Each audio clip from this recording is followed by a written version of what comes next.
संसार में सभी लोग किसी न किसी की भक्ति में लगे हुए हैं, यानी किसी न किसी व्यक्ति अथवा पदार्थ के प्यार में लीन हैं।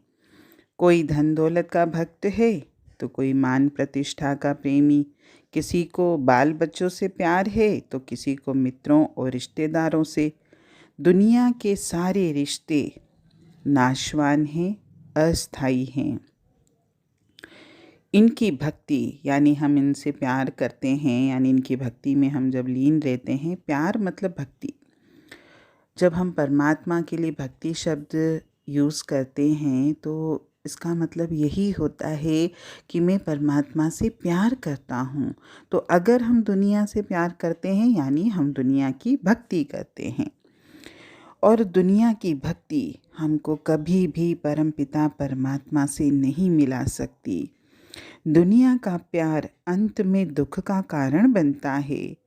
चाहे हम परिवार से प्यार करें, चाहे हम देश से प्यार करें, या अपनी जाति, और आजकल तो पंथों में भी लोग अटके हुए हैं कि जो जिस पंथ से जुड़ा हुआ है वो उसी पंथ को सर्वश्रेष्ठ मानता है और उसकी भक्ति में लीन है।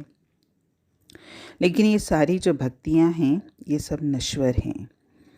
ये तो वेर को और विवाद को जन्म देती हैं। सही है, बिल्कुल, वेर और विवाद को ही जन्म देती हैं और कई बार दुख और तबाही का कारण बन जाती हैं। हमें उसकी भक्ति करनी चाहिए जो स्थिर है, अटल है, अविनाशी है, और वो है केवल मेरा परमात्मा। परंतु कभी कभी हम लोगों के मन में ये प्रश्न उठता है कि हमने तो परमात्मा को देखा नहीं है, और जिसको मैंने देखा नहीं है उससे मैं प्रेम कैसे कर सकता हूँ। ये उस दिन भी वाणी में था कि हम परमात्मा से इसीलिए प्रेम नहीं कर पाते कि हमने उसको देखा नहीं है। लेकिन जो ज्ञान से जुड़ा हुआ है, जो परमात्मा से जुड़ा हुआ है, जो परमात्मा से प्रेम करता है, उसके मन में कभी भी ये प्रश्न नहीं उठेगा, क्योंकि उसने प्रत्यक्ष उस परमपिता परमात्मा को अपने अंतर में महसूस किया है।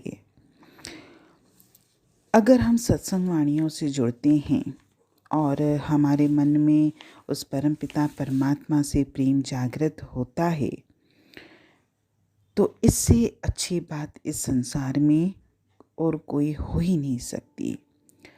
क्योंकि सत्संगों में मुझे परमात्मा से प्रेम करना ही सिखाया जाता है, और वहाँ बार बार हमको ये चीज़ बताई जाती है कि हम परमपिता परमात्मा के अंश हैं, हम खुद परमात्मा हैं, और हमारा मूल उद्देश्य उस परमपिता परमात्मा को ही प्राप्त करना है।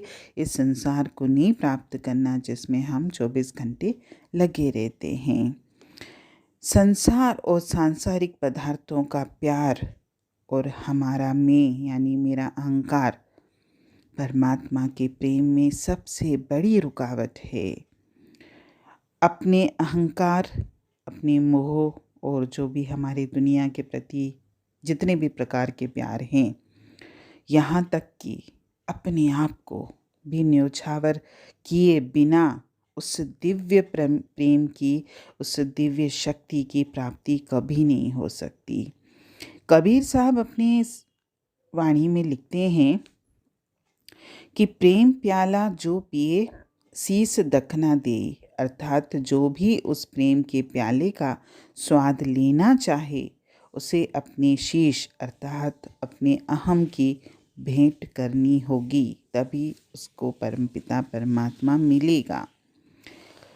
और कबीर संत की तरह न जाने कितने संतों ने अपने वाणी में यही कहा है कि जब हम उस परमपिता परमात्मा से प्रेम करते हैं तो उसकी एक ही शर्त है कि मुझे अपने अहंकार की बलि चढ़ानी पड़ेगी, और अगर मैं ये नहीं कर सकता तो फिर मैं उस परमपिता परमात्मा से प्रेम भी नहीं कर सकता। प्रेम और भक्ति का मार्ग बलिदान का मार्ग है। समस्त वासनाओं, तृष्णाओं और कामनाओं के त्याग का मार्ग है। अपने समस्त अधिकार, हमारी हस्ती, जो भी हम मतलब जो जीवन में अपने आप को बड़ा मानते हैं हर बात में, और या मैं करते हैं कि मैं ना हूँ तो ये काम ना हो, या मैं ये कर सकता हूँ, मैं सर्वश्रेष्ठ हूँ। हर मनुष्य में ये बात भरी हुई है। तो जब तक मैं इसको अपने अंदर से नहीं हटाऊंगा, मैं कभी भी उस परमात्मा को प्राप्त नहीं कर सकता। प्रेम के मार्ग में मुझे अपनी इन चीज़ों का, जो भी मेरे है संसार के पदार्थ, संसार के रिश्ते, मेरा अहंकार, मोह, जो भी मेरे विकार हैं, सबका त्याग करना ही पड़ेगा। और बिना इसके त्याग के हम कभी भी उस परमात्मा को प्राप्त कर ही नहीं सकते। हाँ, मुख से नाम तो हर मनुष्य लेता है, मुख से हर व्यक्ति ये बोलता है भाई मैं तो परमात्मा से बहुत प्रेम करता हूँ। बिल्कुल ठीक है, जो भी बोलते हैं, लेकिन वो प्रेम भी है हमारा खाली शब्दों तक ही है या हमारा बाहर ही है? हम अंतर से उस परमात्मा से प्रेम नहीं करते, क्योंकि जिस दिन मैंने अंतर से उस परम पिता परमात्मा से प्रेम किया, उस दिन तो मुझे इन सब चीज़ों की ज़रूरत ही नहीं है। अभी तो हमको हर चीज़ की ज़रूरत है जीवन में। ना तो मैं इच्छाओं से ऊपर उठा हूँ, ना मैं अपने मोह से ऊपर उठा हूँ, ना मैं अपने अहंकार से ऊपर उठा हूँ। जब तक मैं इन चीज़ों को छोड़ूंगा नहीं, तब तक मैं उस परमपिता परमात्मा को प्रेम भी नहीं कर पाऊंगा। हरि